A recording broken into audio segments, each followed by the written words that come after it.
Good morning, and welcome to another edition of Mark's Inspiration. Glad you could join me here today, as always. Sunny day in St. Louis, Missouri today. It's going to be up to 50 degrees Fahrenheit, which is pretty warm for this time of year. Spring is on the way, and I'm looking forward to that day. That's for sure. I do not like winter. This is going to be another short one because my voice is still flagging,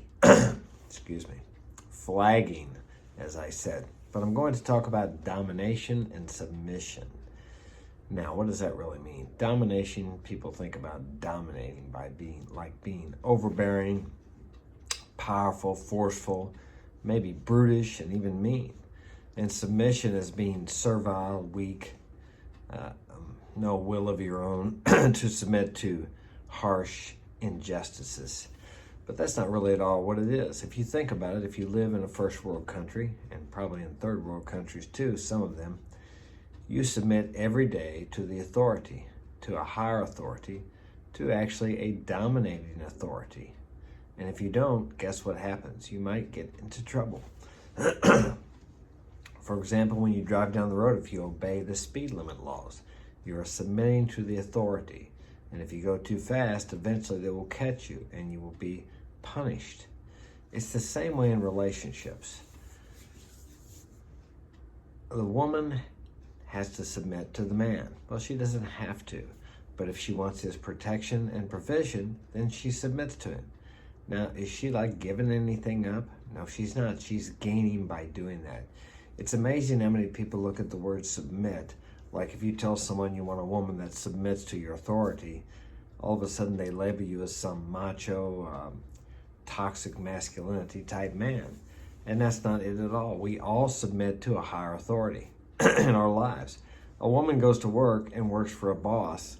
She's submitting to that guy. If it's a man, she's submitting to a higher authority. She does what he tells her to do, and thus she receives a paycheck.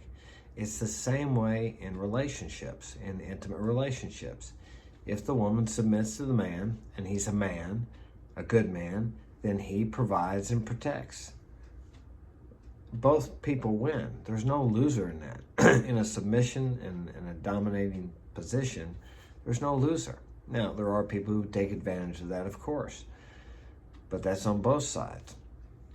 Your children submit to you, to your leadership as a father or a mother, and thus you protect and provide for them.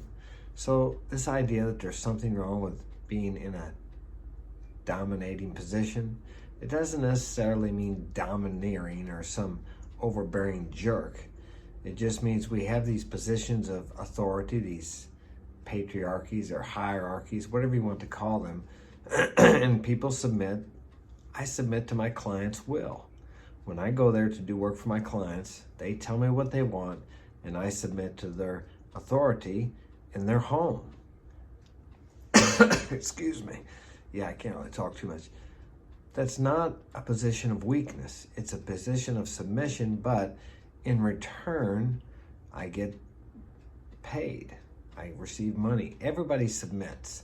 Bill Gates submitted to the desires of the people. They wanted a laptop in every home. He figured that would be good, that they would like that. So he gave that to them. He submitted to their desires, and he submitted for their approval a laptop, a computer, a desktop, whatever he gave first. I think it was a desktop. So we all submit to a higher authority to some degree. But yet usually if you would say that to a woman, nowadays, at least in the Western world, she would think you were being some kind of a tyrannical jerk, for a lack of a better way to say it. I wanted to use another word, more explicit, but I won't do that. I'll keep it clean here.